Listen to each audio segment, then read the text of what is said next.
I have been representing victims of police brutality for many years, well over 1,000 people, one of which was down here with Rodney King and a few others. But I've never had a case since Rodney King where there was such a profound use of physical force, a beating, if you will, where you really beat someone to smithereens, you beat them to death, and they die from what the police did to them. Here we have a situation of unconscionable use of batons, tasers, strikes to the forehead, strikes to the body with batons, and then ultimately choking him, and he died within a couple of days. This is outrageous conduct, particularly when you consider that Justin was a person with limited mental faculties. He had been diagnosed for years as being developmentally disabled, had bipolar, schizophrenia, under medication.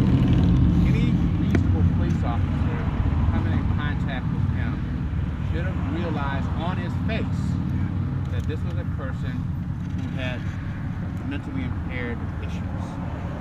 That's an assessment issue that should have taken place that did not.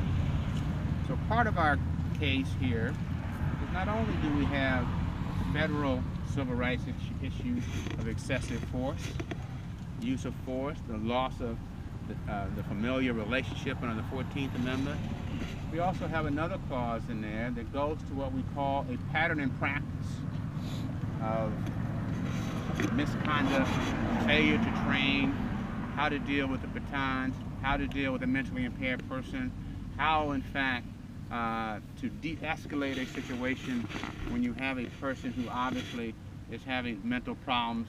And imagine the fear that he was under, being accused of something that he said he had not done, and then the next thing you know, he's fighting for his life, which he lost, which is really tragic. We also have filed other charges. We have what they call a pattern and practice. We also have state causes of actions here, including the state violation of his civil rights, that is the use of violence against him.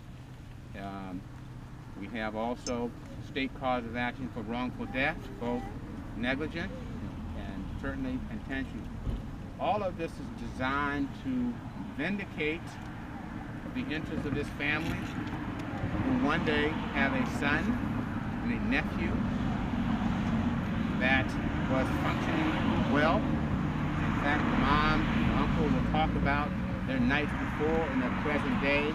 There was no indication that he was involved in any kind of horrendous illegal activity that justified the level of force, the huge force that was employed and directed against him. So my office has taken up his cause.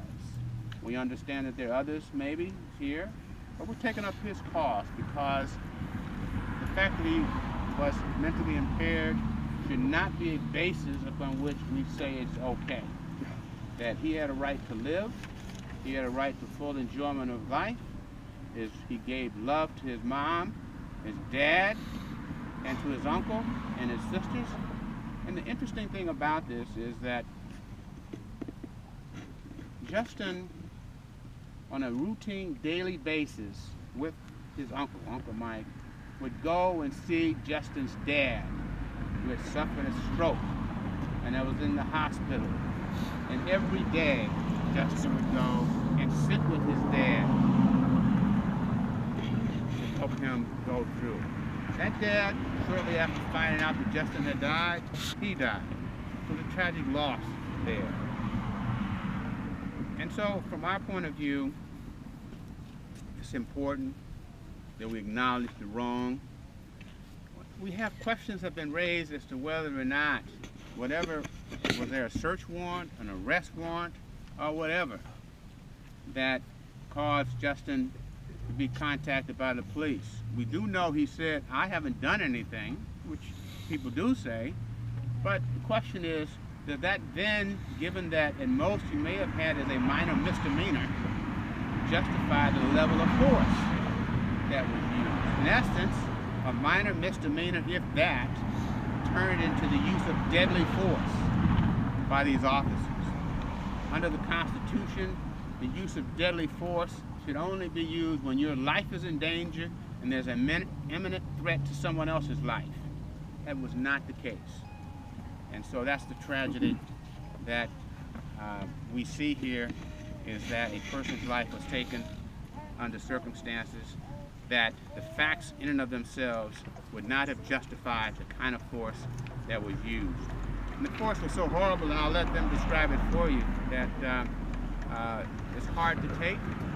And having been involved in beating cases in the past, and certainly Rodney King was the most notorious beating, but he didn't die. This man did. And he was choked. And we ought to know that choking a person, when you've beaten him up and choking him, you increase the likelihood that they're going to die. And that's the tragedy of this, because it did not have to happen. Reasonable police officers would not have engaged in the kind of force they did, in light of the type of person that they were making contact with.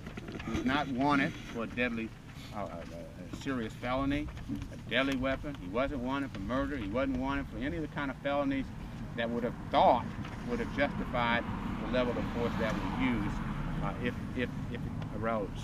So I'm going to do this here and let some of the family members talk, and I'll come back and answer any questions you may have. All right? First, Uncle Mike. Hey, thank you, John. Good morning. Thank you for coming. My nephew, who I say would never hurt a fly, seems to have hurt someone bad enough to where they needed to have him beaten to death and die at their hands, because he had nothing wrong that morning in my book that warranted his death. My nephew avoided confrontation. He was a big man. I called him Hercules. He was like a rock. But he did not do drugs. He did not do alcohol. If he drank maybe like I do, teetotaler once in a blue moon. And his attitude was maybe childish, 12 years old or whatever, but the attitude he had was what the attitude we need to have, is loving people, not giving them a title to where it is not them that they're talking about. And when my nephew, who has not a voice anymore, has to use our voice to make you understand there is a difference between a drug addict and a mentally challenged person, be it a man or a woman. They are loved by their family and protected by them. And when they are yanked out of their home and beaten to death in front of you, and you cannot stop them because they are officials of the law, and you have to abide by them. I say this now, they need to be retrained. They have to know the difference between a mentally challenged person and a drug addict. I can tell the difference. All of you could probably tell the difference, but when you hear a hearsay of someone telling them, and that's the attitude they have when they get to that door, and when that door is open, their mind is already set to. He was a witness. I was the witness. I came out that hall, out of my house, my home, and I see to my left a black ball just rumbling around, and I couldn't tell what it was, and I'm looking for Justin, and he pops up out of the ball, and I couldn't believe it, and I yelled, "Justin, I'm coming!" It looked like he was getting mugged. And I'm running to him, and I get like maybe about 7-8 feet from them, and I'm ready to attack, and I see badges and I see guns, and I see they're police officers, and I'm taught not to attack the police, and I kept yelling at him, please, you're hitting him, please stop hitting him, he's bipolar, he doesn't know what you're doing, he's got a mindset of a 12-year-old, and they didn't want to hear it. They kept yelling at me, stand back 5 feet, and they were punching and they were hitting, and he went back down and to the ball, and he just gets in his defensive mode, and he's coming backward toward us, or toward me. And I know he's saying Uncle Mike's gonna come and save me, and I couldn't. The police kept telling me go back 5 feet, and then they're beating him more, and the one senior officer drops down. I didn't know what he had. He had a taser all this time, and he's been tasing my nephew all this way, and the other one was beating him in the face and in the body and the neck, and then the senior throws down his taser and he pulls out a metal baton, he slings it, and I couldn't believe what he was pulling out, and he starts beating on his head and his neck and his shoulder, and I'm yelling, stop hitting him. And the rookie, I call him the rookie because he was a kid, and he pulls out his baton, he swings it, and he almost stops it right in my face, and he's yelling at me, stand back 5 feet, and he starts on the butt and the back and the legs, and one would go high and then the other would go low, and he'd go high, and I'm like, quit hitting him. And then he yells at me, he bit me, and I'm like, oh my God. And the senior throws down his baton, and I just see him, he goes straight for the chokehold around the neck, and the other one's still beating him on his back, and his shirt's covered up, you can see welts all over his back, and I was like, oh my God, please stop.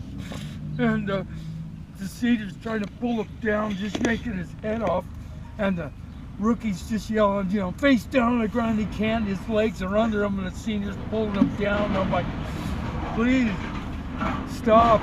And then the rookie yells at me, stand back 5 feet, and then I do, and all of a sudden I see Justin's arm coming around, and the kid yells at me, grab his arm, and I'm like, just told me to stand back, now I gotta grab my nephew's arm, and he just grabbed it, and I grabbed his arm, and I told him, I said, Justin, it's me, it's Uncle Mike, please, just relax, okay, you're gonna get this all taken care of. And he relaxed his arm, and I brought it back and we handcuffed him. And I thought, okay, everything's fine. And the senior said, we're gonna take him to the squad car to the other officer. And I said to Justin, I'm in my underwear, and I said, I gotta get my pants and my shirt and my clothes. And I got right back. And I ran inside in less than a minute, but before I run inside, they stood him up. And I couldn't believe they were trying to tell him this is from his being bit. Just in both nostrils and his mouth. I'll never get rid of this. Just blood. Just like somebody turned on a faucet and just gushed out of him. I couldn't believe that. And I'm like, oh my God. I go running inside, and I come running back out in less than a minute.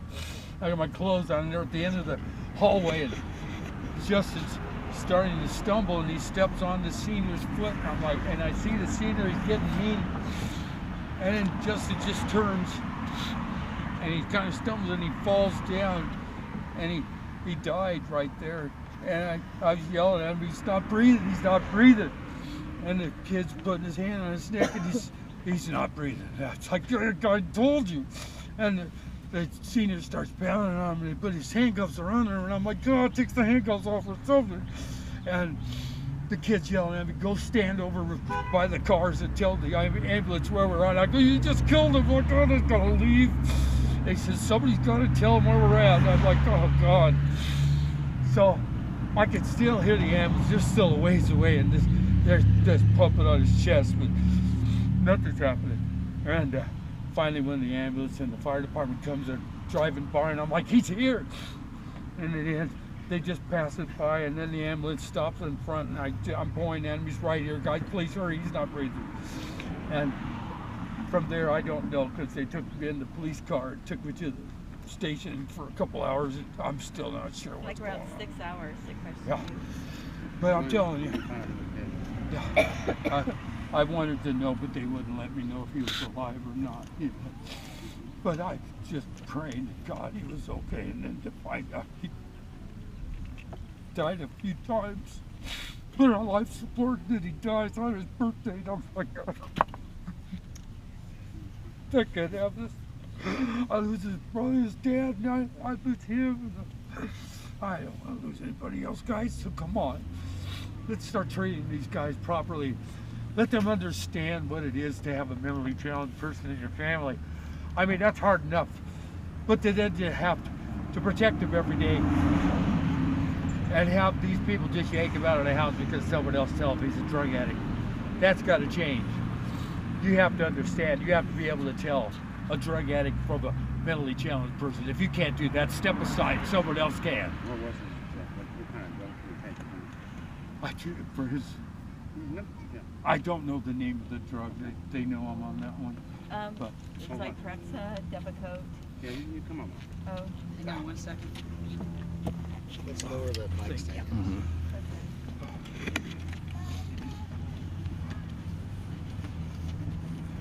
Cyproxen, Depakote. All right.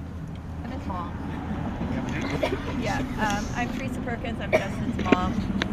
I spent the day with him the day before this happened. Well, I was kind of late. Talk a little louder. It's really hard to hear you with the traffic. Thank you. Okay. I spent the evening with him, and we had a great time. He told me about his dreams. He just wanted to be loved. He just wanted to do things for people, and he loved it. He wanted to go shopping with me to help me carry things, to just be company, watch out for cars, make sure I'm on the road. You know, he just wanted to watch out for me. And that I said, Justin, why don't you, because I was late coming, I go, why don't you walk out to the street and meet me at the Taco Bell or something? He goes, no, somebody might misunderstand me, I can't go. So I said, okay, just wait there. And we had dinner, we had a nice time, we went to get the nails done. And then when I came to drop him off, I dropped him off right in front of here at the safest place that I could think of. The safest place. It's a gated area. And I dropped him off there at 9 o'clock at night. And by 9 o'clock the next morning, he was dead. And I opened up the gate for him, and then I called him that night and I said, Justin, are you doing fine? He goes, yeah, I'm watching the game with Mike. And I go, are you taking your medicine? He goes, yes, I got 2 Depakotes left. And he had just seen his psychiatrist that Monday. And when I told her, she was shocked. And then when she heard the police had put out there that he was on drugs, she was horrified. Because, she tests him, blood tests him every couple months. And he had been going there for 10 years. And it's just ridiculous how they think, oh, it's okay, I killed that person because of that, because of something they made up. that's wrong. But, and the police, they knew there was no cameras in the hallway. There is no security here.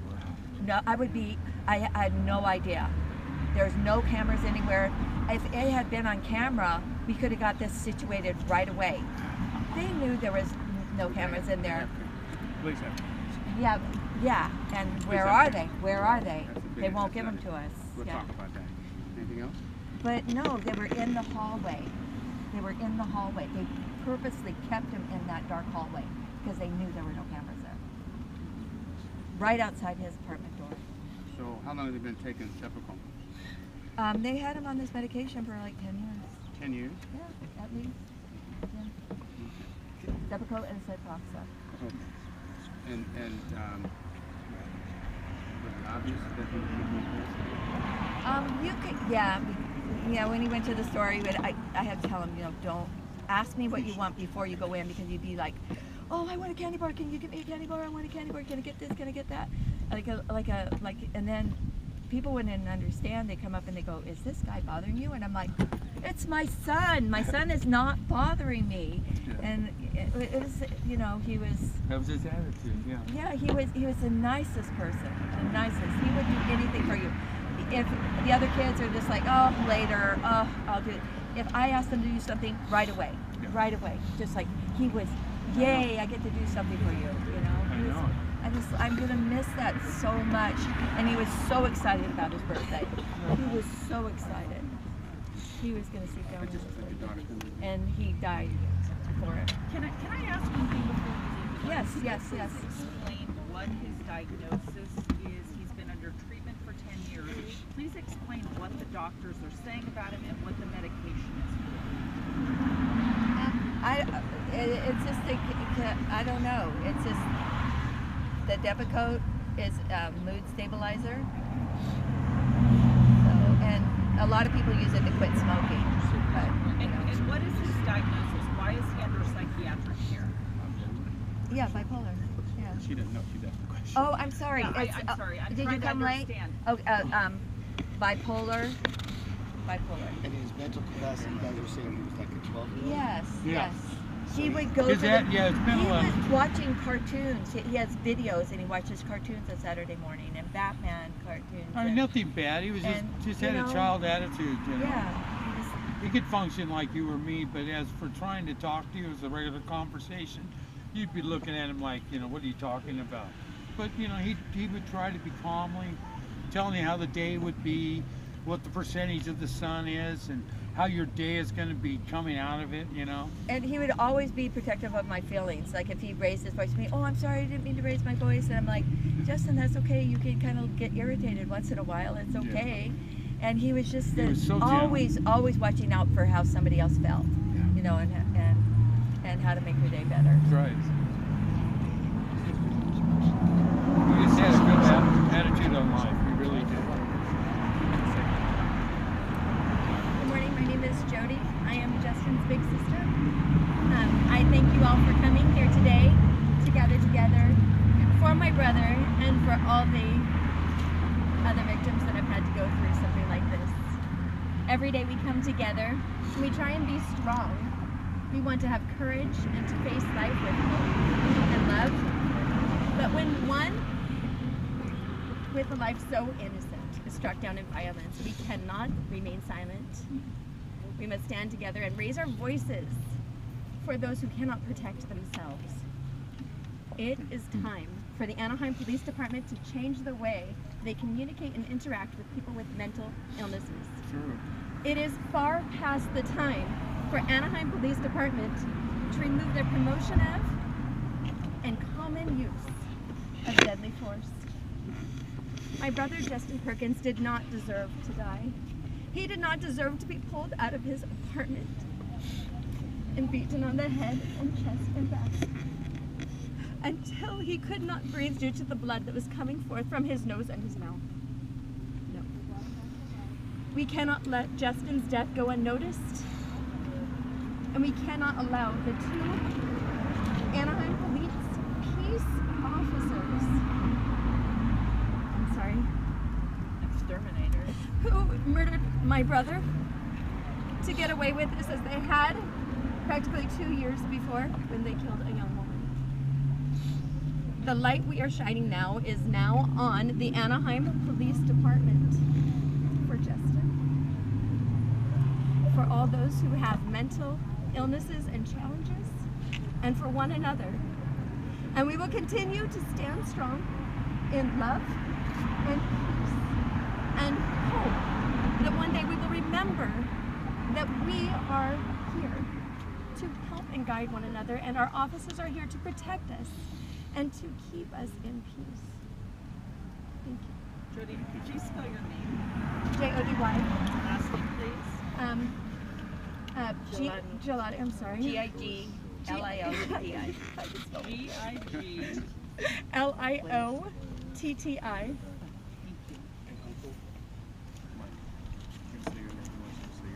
Just spell your name for us so we get it right. Mike Perkins. P-E-R-K-I-N-S. And Mike, could you clarify for us, what was the original call? You know, I've been still trying to figure that out. You know, all I know is he was accused of a vicious punch, one punch, and I've never seen him punch anybody. So I'm wondering what this vicious punch was. Supposedly, according to stuff that I've seen, Anaheim Police said the officers responding to reports of an assault on an employee here. That's according to police. Yeah, and all I heard it was a vicious punch or something. I'm not still trying to figure out what a vicious punch is, and where was he punched, and why was he my nephew assaulted so badly for, I want to say hearsay, because I'm not sure if this was even a punch. Mr. because it's one word against another. And Was your nephew with you that whole time? Did he go? Was he out of your sight? Was he around? well, he went to get the mail, He went to get the mail. and then he came back. Did he say anything he about tipped like a her. confrontation or anything? That's what he typically does. Yeah, that every morning he, for me, he gets the mail, and sometimes he gets it at nighttime. And the night before, we were watching the game and all that night, I didn't think of the mail. And he says, "Don't worry, Uncle Mike, I'll get the mail in the morning." Oh, just thank you. And I got up at 7 o'clock in the morning. I take my pills every morning at 7. And Justin was up having breakfast, eating cereals with Insure. And I was laughing about that, using that for milk, but that's a good thing. But I told him 2 hours we're going to go see your dad, who we see every day.